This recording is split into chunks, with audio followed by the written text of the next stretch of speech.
초록지붕집의 매슈 커스버터 아저씨 맞으시죠? 만나 뵙게 되어 정말 기뻐요. 절 데리러 오시지 않을까봐 막 걱정이 되려고 해서 아저씨가 못 오시는 온갖 이유를 상상하고 있었어요.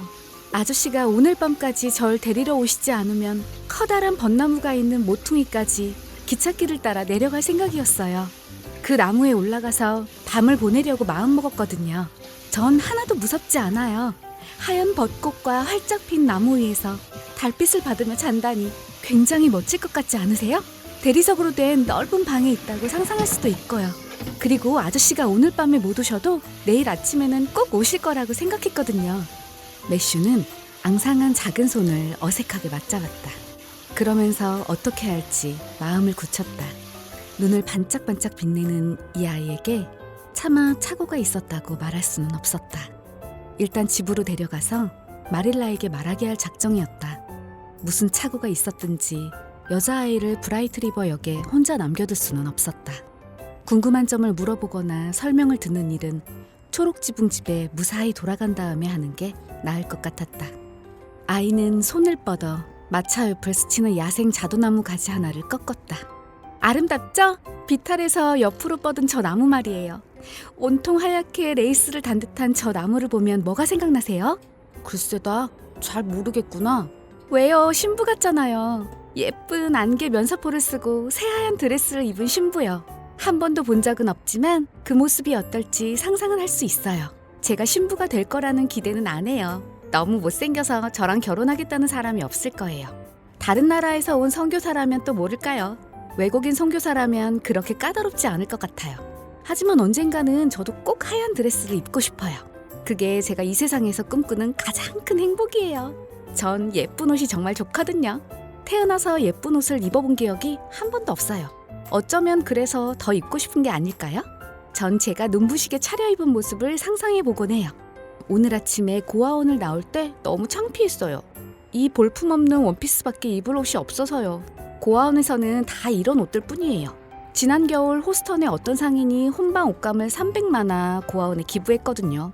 어떤 사람들은 팔다 남은 옷감이라고 말하지만 전 그분이 진심으로 친절을 베풀었다고 믿고 싶어요. 기차에 오르자 사람들이 저만 쳐다보며 불쌍하게 여기는 것 같았는데 제가 곧바로 세상에서 가장 아름다운 하늘색 실크 드레스를 입고 있다고 상상하기 시작했죠. 어차피 상상인데 이왕이면 멋진 게 좋잖아요. 온갖 꽃이랑 깃털이 너풀거리는 커다란 모자를 쓰고 금시계도 차고요. 새끼 염소 가죽으로 만든 장갑이랑 장화도 신은 거예요. 그러자 금방 기분이 좋아져서 섬까지 오는 동안 여행을 마음껏 즐겼어요. 뱃멀미도 전혀 안 했고요. 스펜서 아주머니도 평소에는 멀미를 하셨다는데 이번엔 괜찮으셨어요. 제가 물에 빠질까봐 지켜보느라 멀미할 새가 없으셨대요. 저처럼 기웃거리고 돌아다니는 아이는 본 적이 없으시다면서요. 하지만 제가 돌아다녀서 멀미를 안 하셨다면 다행이잖아요. 게다가 전 배에서 볼 수 있는 건 전부 보고 싶었어요. 그런 기회가 언제 또 있을지 모르잖아요. 우와, 저기 벚꽃이 훨씬 더 많이 피었네요. 이곳처럼 꽃이 많은 섬은 처음이에요. 벌써부터 이 섬이 마음에 쏙 들어요. 여기서 살게 돼서 정말 기뻐요. 프린스 에드워드 섬은 세상에서 가장 아름다운 섬이라고 들었어요. 이 섬에서 사는 상상을 많이 했는데 정말 여기서 살게 될 줄은 꿈에도 몰랐어요. 상상이 현실이 되면 정말 기쁘잖아요. 그렇죠? 그런데 저 붉은 길들은 정말 신기하네요. 샬라타운에서 기차를 탔는데 붉은 길이 옆으로 휙휙 지나가는 거예요.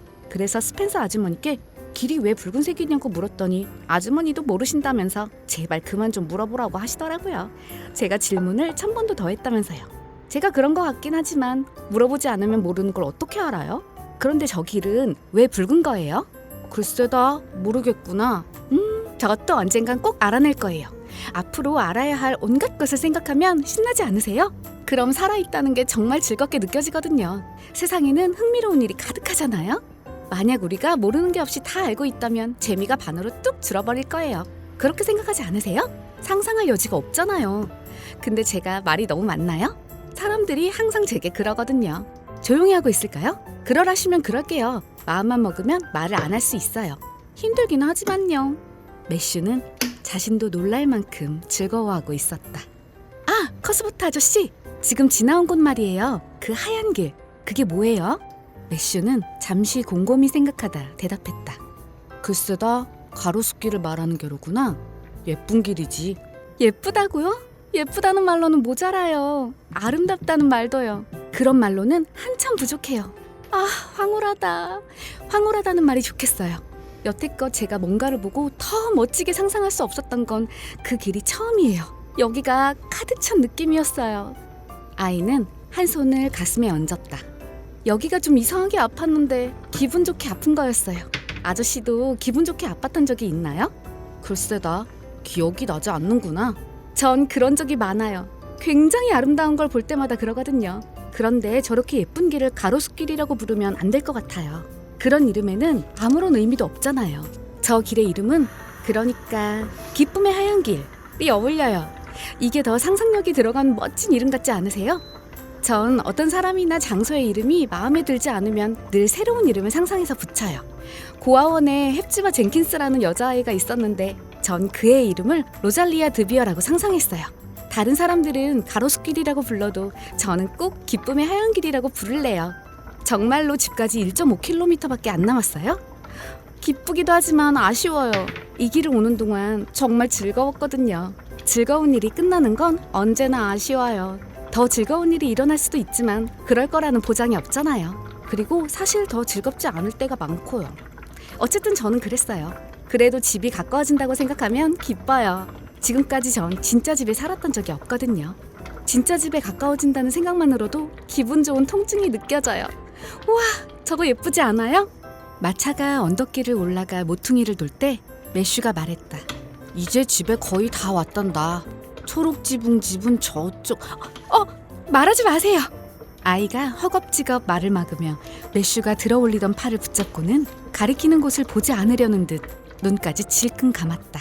저 집이죠? 맞죠? 그래, 맞췄구나. 스펜서 부인이 말해줘서 알아본 게로구나.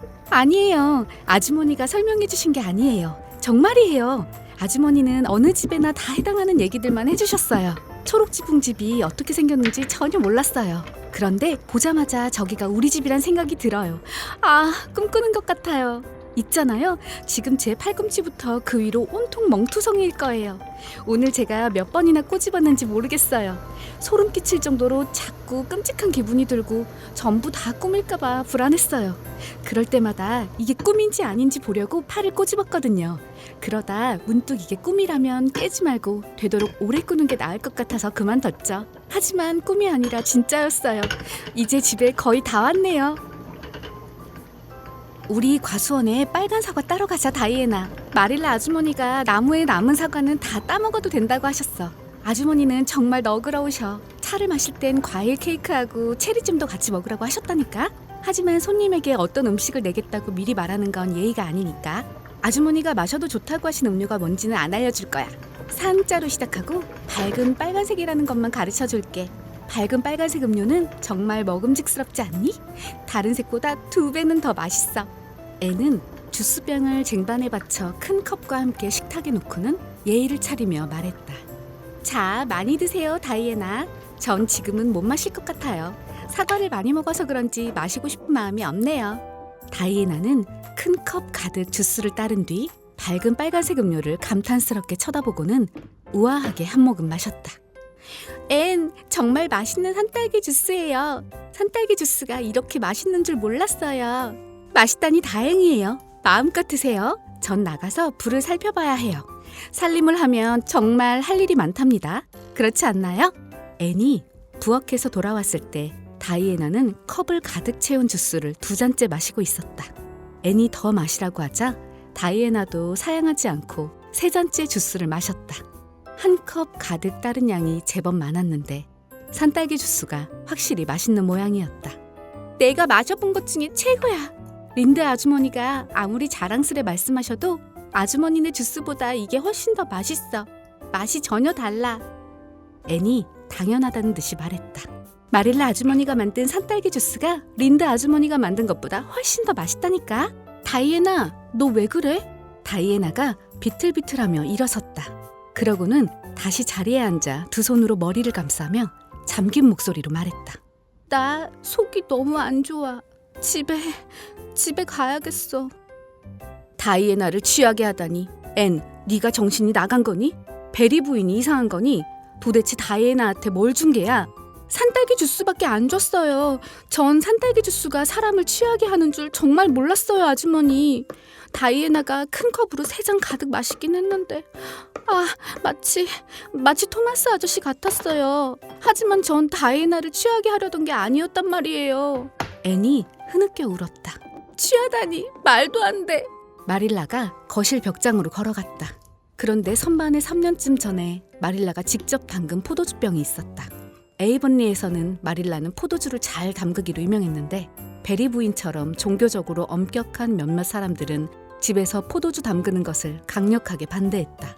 포도주병이 눈에 들어온 순간 마릴라는 산딸기 주스를 벽장이 아니라 지하실에 가져다 놓은 사실이 떠올랐다. 마릴라는 포도주병을 들고 부엌으로 돌아왔다. 자기도 모르게 웃음이 나와 얼굴이 실룩거렸다. 잠자리에 들기 전 동쪽 다락방에 슬쩍 들어가 울다 잠든 앤을 들여다보는 마릴라의 얼굴에는 전에 없던 다정함이 묻어났다. 가여운 것. 마릴라는 눈물로 얼룩진 아이의 얼굴에서 머리카락을 떼어주며 중얼거렸다. 그러고는 베개 위로 몸을 숙여 발그레한 뺨에 입을 맞추었다.